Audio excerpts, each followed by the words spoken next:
We can't hear you. I think you're muted, Betty. Mute? Okay. Yes. Can you hear Yeah, me? done. Yes. Okay. That was so encouraging. And I will take some of this activities that Miss Emma just gave us, and I will apply it to myself every day because I really needed that. My name is Betty Cooper. I'm the author of 8 books.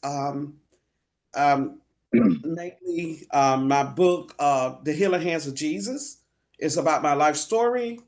Um, my book, Through Life's Storm, There Is Still Hope and Victory, is from my childhood to my adulthood, and I'm still, trying to still at this time. I'm country, so I can't.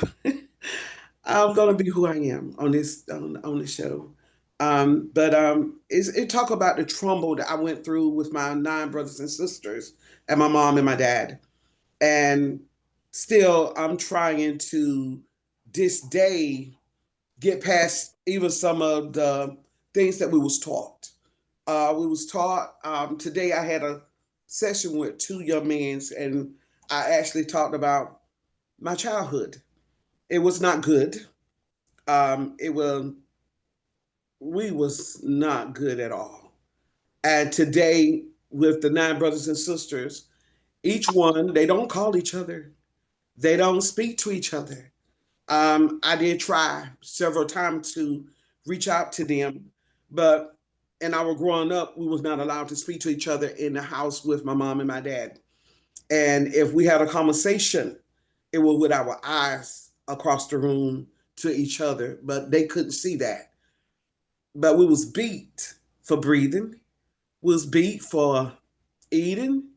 We was beaten for just being in their space and breathing their air. That's what we was told. As a young age, my dad was in the army, and he was abused himself.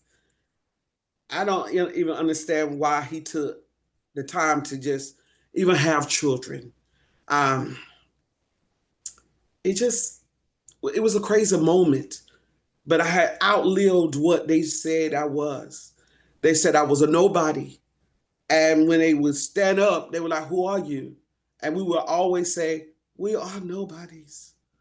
We was dirt children." And that's what the people called us. But when I came into Christ, I went into the tabernacle prayer and under Apostle Johnny Washington, and I had this hate in my heart because I was told that no one would ever love me, that I couldn't be loved. They didn't want to hear the word love, not in their house. I watched him beat my brothers. I watched him beat my sisters. I watched them be slammed to the floor, bloody, beaten, sometimes breaking legs.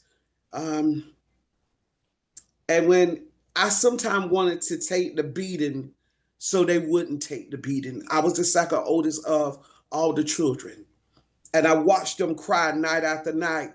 But then when my dad jumped up one day and he said, "I know that you're not crying because we don't have that here." We was taught as soldiers. We was taught as killers. There was some things that went on when I was 10 years old, and my sister, Mary, she was beside me. She was 8 years old. And if he didn't like something, he would teach us how to use guns. And when he want to go, he will always take me for the killings, me and Mary. And one day he went through the woods. He didn't call me Betty. He called me Annette. And it was just awful. It's a time that we had to stand against the wall and watch him point guns at our head, not knowing that we was gonna make it or not. But when we started out, when I was a little girl, I counted 11 children and with myself. But one day I came into the house and I watched my mother, and she had a pillow over one of the sisters' head. The baby was crying and she had colic. She smothered her to death. It was our job to bury that baby. So we didn't touch it until our dad came home. And he dug this big hole. And he asked us to say, shall we gather at the river?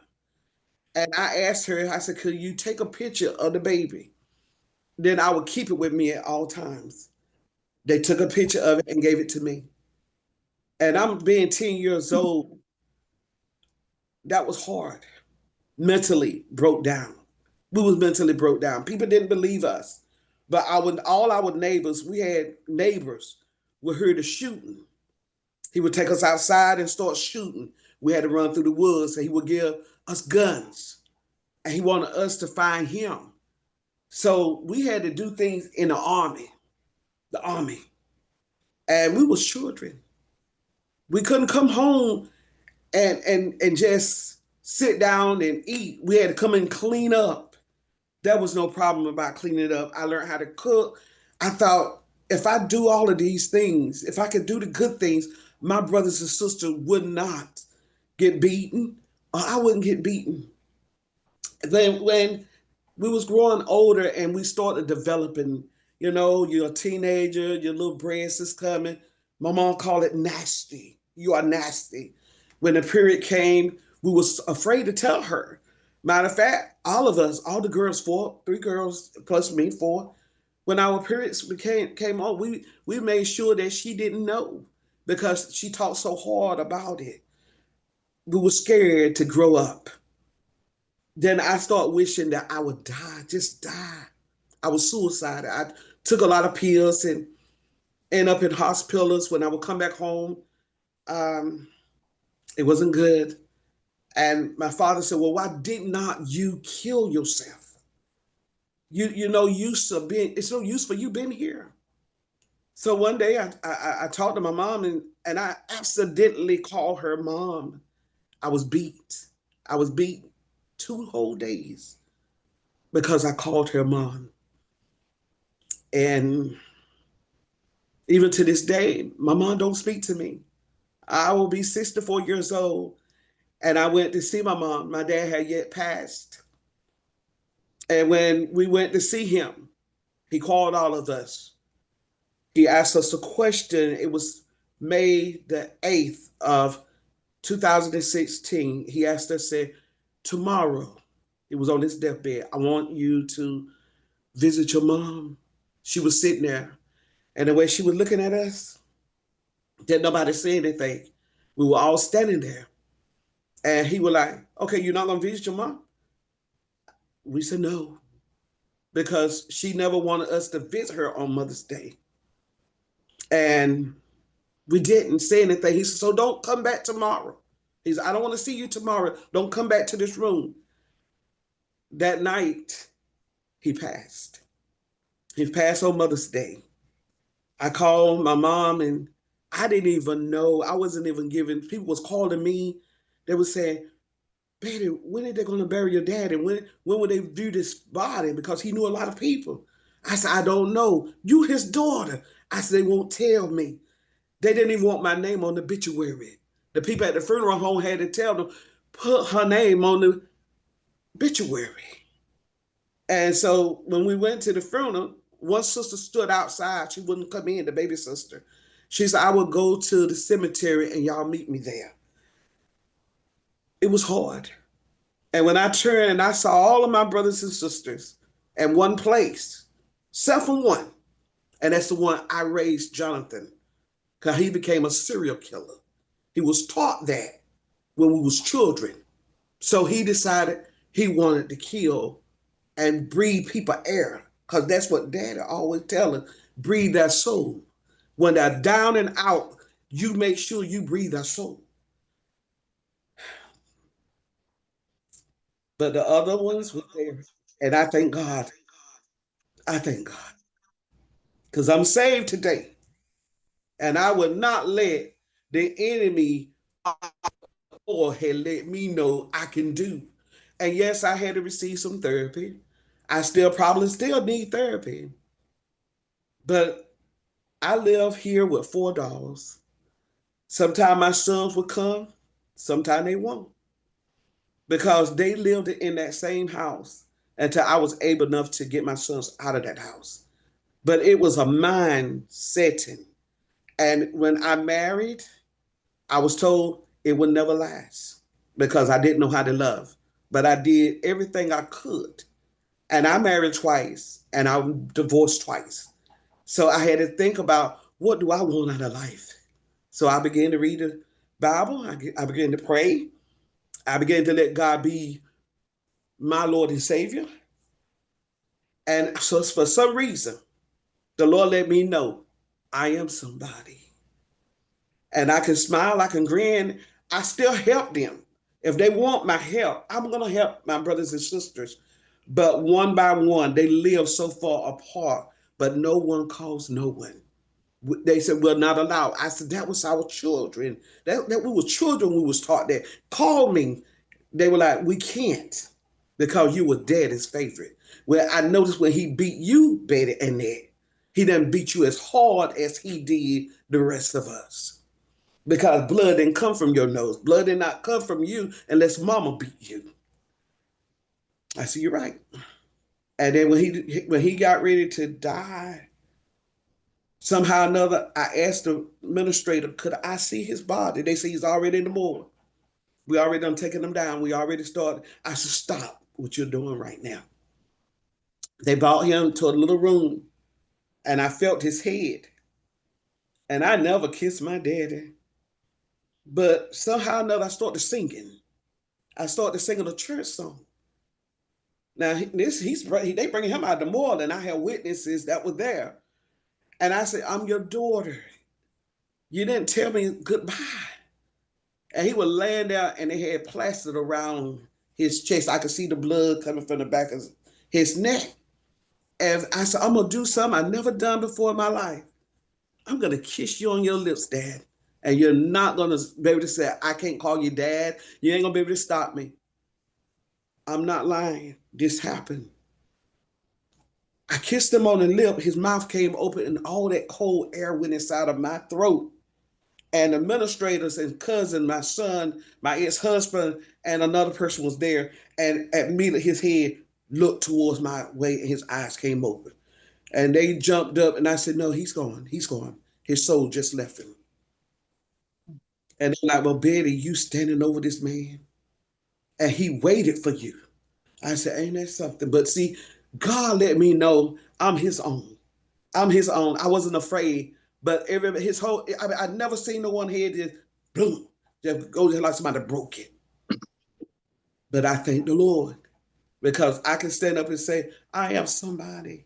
And I wrote those things and many more things. My brother Jonathan just received 4 life sentence because he killed so many people, but he wanted to tell the judge, this is what I was taught. This is who I am. And Betty, she know who I am. He kept calling my name. So they called me, the DA called me to Smithfield. She said, Betty, we need you to come. Don't come close to him. But when he saw me, I cried, but he looked at me like I could kill you. He shot up my house and burnt my house down in 1999. He put a hit, my mother put a hit on me. So I want her dead. I want her dead. But look at the Lord. I still got to give God the credit for through life storm. There is still hope and victory. I can still smile. People ask me, how do you smile? Because of the fact I know what's in my heart and it's not evil. When I see the only thing is now I like the lady that was before us because I might need her in the future. But the thing that hurts me the most and can change me is when I see a grown person or someone picking on a child.